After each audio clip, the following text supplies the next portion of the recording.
Moi ben, pois moi bo día. Este sábado, como sabedes, vaise producir o debate sobre o estado do Concello para falarmos pois deste último ano e ao final pois dun balance da xestión deste goberno e querería pois adiantar algunhas das liñas en que o BNG vai centrar esa intervención, algún dos aspectos de balance desta xestión do último ano e tamén do tempo en que o PSOE leva a fronte deste goberno municipal. Quixera comezar cunha frase que resume ese balance e que o tempo de bugallo xa pasou. Chegou de gran Salvador, veu aquí con esa intención, pero que acabou demostrando foi incapacidade de xestión, soberbia, pasotismo, falta de diálogo. No balance que nos imos facer este sábado nesta intervención no pleno, hai algunhas cuestións que hoxe quixera destacar. Por un lado, este foi, dixo o equipo de goberno, o ano das obras, non?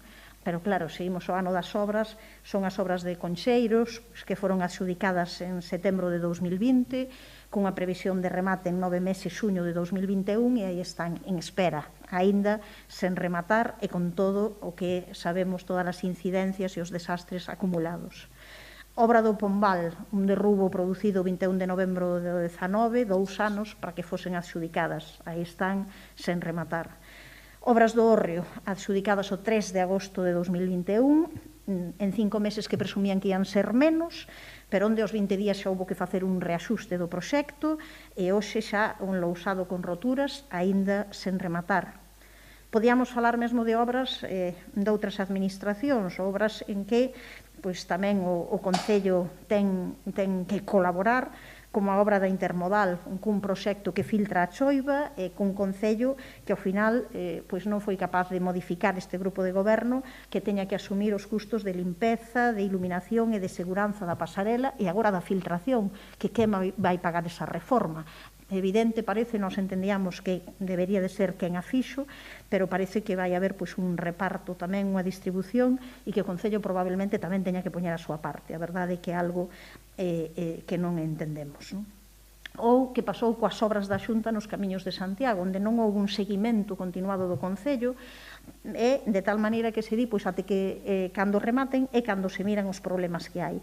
E así estiveron, sin importarlle a ninguén se había casas que se inundaban, as que lle entraba auga en conxo, ou que pode pasar cos atropelos posíveis de peóns e de peoas, cos problemas que pode haber no nodo dos Concheiros no cruce ca Avenida de Lugo. Pero se miramos os contratos, temos unha situación semellante. Anunciouse un plan de contratación a bombo e platillo o 5 de xuño de 2020, pero xe aí temos o contrato de transporte, un dos contratos máis importantes, con as deficiencias enormes en todo o servizo de autobuses, con problemas en coches en autobuses que non están preparados nin para persoas con discapacidade, que teñen tantísimas deficiencias que están continuamente con reparacións, con liñas onde non funcionan as pantallas. A verdade é que un problema enorme e con transporte, ademais, que non chega nin está á altura do que precisa Santiago para dar servizo aos barrios e ás parroquias. Pero que pasa, podíamos poñer, coas pistas de pádel, que pasa co servizo de limpeza das dependencias do Concello, co Matadoiro, co servizo de limpeza e conserxaría dos CEIP, ou co contrato dos centros socioculturais, en proceso de adxudicación, pero onde se fai por lotes, un dos lotes queda deserto, e onde temos a protesta clara de traballadores e traballadoras e de persoas usuarias dos centros socioculturais pola catástrofe que significan, ademais, uns pregos que teñen problemas de incompatibilidades, que teñen problemas de contradicións, que foron feitos, desde logo, sin escoitar nin a persoas usuarias, nin sin escoitar aos propios traballadores e traballadoras. Ou podemos poñer un exemplo que está de moda estes días, o caso Peleteiro, que o señor Bugallo Salvador, na súa soberbia, ia resolver en 3 meses e que aí estamos 3 anos, e botando peito aínda, como dicíndonos nós, sen problema, aquí estamos, seguimos, despois de 3 anos, sen o traballo feito, cando era cuestións como el afirmaba daquela que había que facer as cousas no primeiro ano do mandato. Pois aí estamos despois de 3 anos. Como se sabe, neste caso do Peleteiro, o Bloque Nacionalista Galego leva defendendo que ten que haber unha terceira vía que abra non só a San Pedro de Mezonzo, senón cunha apertura maior á República Argentina.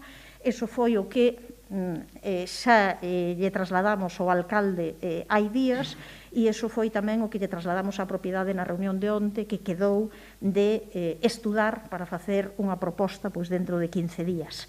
Esperemos que esta posibilidade desta terceira vía faga que nos deixemos de inflexibilidades e que sexamos capaces de avanzar intentando conseguir os menores prexuizos posíveis á veciñanza.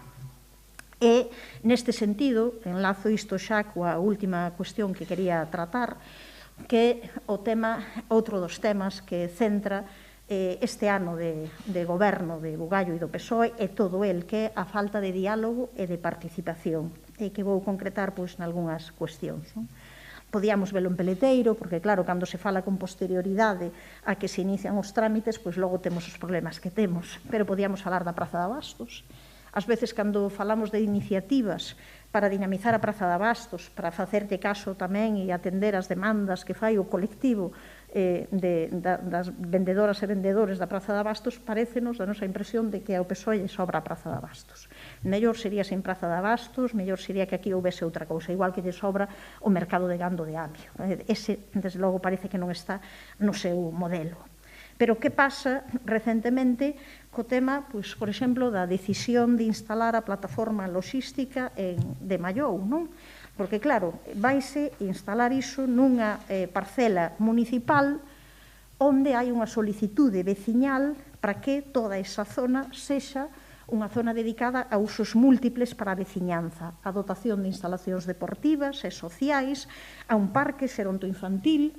Hai unha petición que foi xa trasladada en maneira de rogo xa no mandato anterior por parte do Bloque Nacionalista Galego, pero que o PSOE non pode dicir que non se lembra, dirá o señor Bugallo, daquela non estaba, que di, como se ele non fixese seguimento da política municipal, non estaba, pero non, é que hai unha moción aprobada en febreiro de 2021, por tanto, hai un ano, e co señor Bugallo presente no pleno, e apoiada por o Bloque Nacionalista Galego, que foi quen a impulsou, máis Compostela Aberta e o Partido Popular. Polo tanto, aprobada mayoritarísimamente, onde se di que esa parcela, que hai que buscar as fórmulas para que sexa esa humanización que pedía a veciñanza e que continúa pedindo hoxe. Que fixo o PSOE nesa moción? Abstívose, non? Esas abstencións que tanto denunciamos e que imos volver a denunciar, neste caso, a abstención, os centos de abstencións que leva o Partido Socialista e que levou, ademais, a que falásemos moitas veces de que tipo de abstencións fai o PSOE nos plenos. E son abstencións, din eles, ás veces facilitadoras. Son abstencións coas que, bueno, non queren decir que sí, pero din que non, porque probablemente o fagan, pero teñen que estudalo, se vai ser así. Outras veces falan de que as abstencións son acomodaticias, non queren, ou son abstencións que teñen que ver con que eso entenden que xa está feito, pero outras son escapistas, son cobardes, son provocadoras neste caso, non? Que se absteñan, que sexa aprobada por a inmensa maioría, por todos os grupos da oposición, que son a maioría da corporación, e que logo decidan instalar aí a plataforma logística de Mallou e facer todas os trámites necesarios sen falar coa veciñanza, porque a veciñanza, claro, isto é unha das cuestións que nós sempre lle poñemos ao grupo de goberno. Está falado coa veciñanza, e claro, sempre din sí, e agora resulta que a veciñanza de Meixón Frío tivo reunións e decide por unanimidade que non queren que ali vai a plataforma logística de Mallou, porque o que lles levan é, neste caso, ruído, contaminación, transporte, nunha zona que eles pensaban como zona de lecer, como zona de esparexemento necesaria para a veciñanza. Daquela xa decimos, independentemente do criterio de se é necesaria unha plataforma logística ou non, primeira cuestión, consultouse coa veciñanza? Xa vos lo decimos, non. Vos decimos, é algo terrible, non? Que se chegue a presentar un proxecto e tal, pero claro, isto todo non se fixo cando hai un ano que se aprobara unha moción neste sentido para nesa parcela e nese terreo facer outra cousa. Claro, cando nós pedíamos que houvese un seguimento cada certo tempo no pleno das iniciativas aprobadas para ver se eran realizadas ou non, e cando o alcalde se opuxo e o grupo de goberno se opuxo, era por cuestións como estas. Así parece que queda no caixón o aprobado. E xa digo, non o aprobado, que ás veces poden decir, bueno, foi aprobado solo cos votos pois do BNG, ou solo cos votos de BNG e Compostela Aberta. Non, é que é aprobado polo conxunto da oposición, amplísima maioría da corporación, e resulta que sobre todo isto non só se mete no caixón, senón que de maneira provocadora o que se decide é facer outra cousa nese lugar. Claro, podíamos falar de outras cousas, falta de diálogo e participación, algo que xa estivo posto en riba da mesa en distintas veces, comisión de queixas e suxestións. Levamos moito tempo denunciando na comisión para que serve. Non vale que cada mes vayamos á comisión de queixas e suxestións e digamos, un veciño denuncia problemas de que aquí non se recolle o lixo, unha veciña denuncia que aquí non se podan as árbores e tal, e que nunca se avance e, sobre todo, que haxa moitos servizos, moitas áreas de goberno que non contestan nunca ou casi nunca, e que haxa máis do 50% das cuestións presentadas pola veciñanza sen contestar nin siquiera unha carta de cortesía. Daquela abres unha comisión de queixas e suxestións para que? Por non falar da queixa reiterada deste grupo que levamos ao pleno máis de media dúcia de veces sobre a falta de convocatoria dos consellos de participación cidadá. Eses consellos de participación cidadá de que logo se presume cando se fai a diagnose a respecto da axenda urbana e que se presume de que temos ferramentas de participación, pero cando non se convocan ou cando só se convocan de maneira totalmente ritual e formal para facer única e exclusivamente a inauguración, o acto de constitución, pero cando non se dotan de contido. Aí está nin o de memoria histórica, nin o de educación, nin o de relacións veciñais. Aí temos un montón de cuestións en riba da mesa que realmente nos deixan nunha situación de falta dese diálogo e desa participación.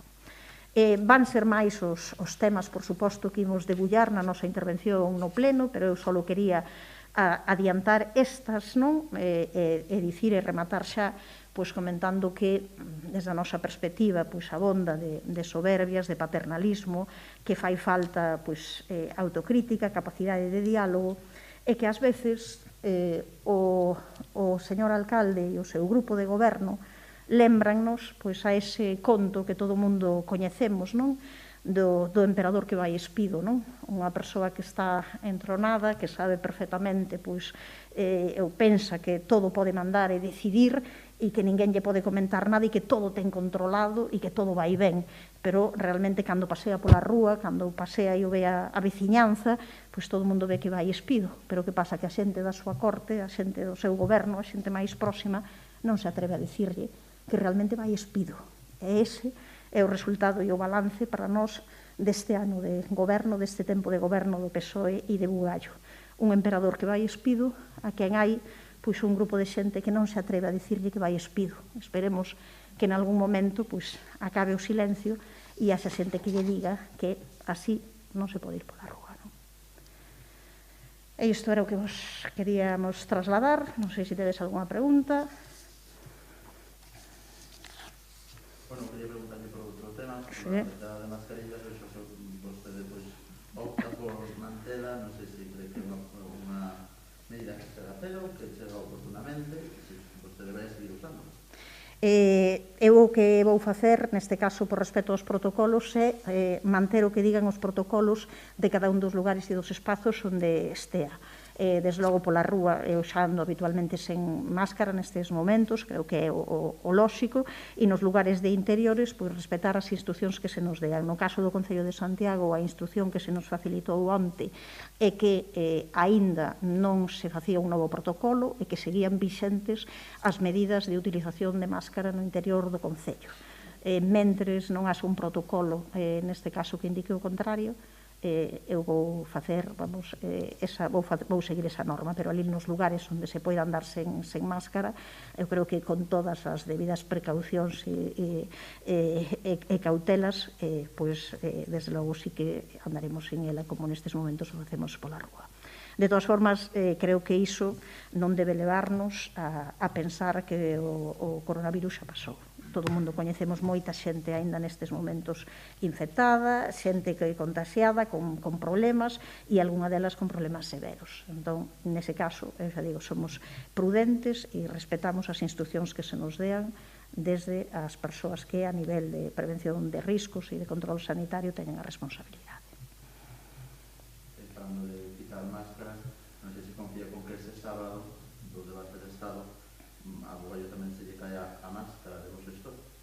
Eu creo que a Bugallo a máscara de vos xestor xa se lle caeu hai tempo. O problema é que ele non se dá conta. E o problema é que tamén dentro dos seus moitos gobernos, que non se sabe moito se son 2, 3, 10 ou cantos, hai xente que non se atreve a recollerte a máscara e dicirle cuidado que se che caeu. Ese é o problema básico. A el xa se lle caeu hai tempo. Hai moita xente da veciñanza que sabe que os seus son moitas veces promesas e compromisos, fume. Claro, podíamos falar, comentamos na rolda algunhas cousas, pero podíamos falar de outras. Claro, que pasa con esa promesa dos 200 e pico millóns de euros para o consorcio, que cero. Que pasa ca promesa de intentar, polo menos, conseguir e presionar para que haxa máis diñeiro para o Estatuto da Capitalidade? Cero, e mesmo un silencio cómplice, unha sumisión á Xunta. Xa se lle caeu a máscara, non sei, únicamente que agora ao cambiar a presidencia da Xunta, ao final haxa outro momento de engano, non? Pero eu entendo que igual que van ser as mesmas políticas, aínda que haxa novas caras, no caso do alcalde xa se lle caeu a máscara hai tempo, para o conxunto da poboación de Santiago, que sabe ben que hai moitas promesas, pero que hai moi pouco efectividade, moi pouca eficacia detrás. Non hai máis. Moi ben.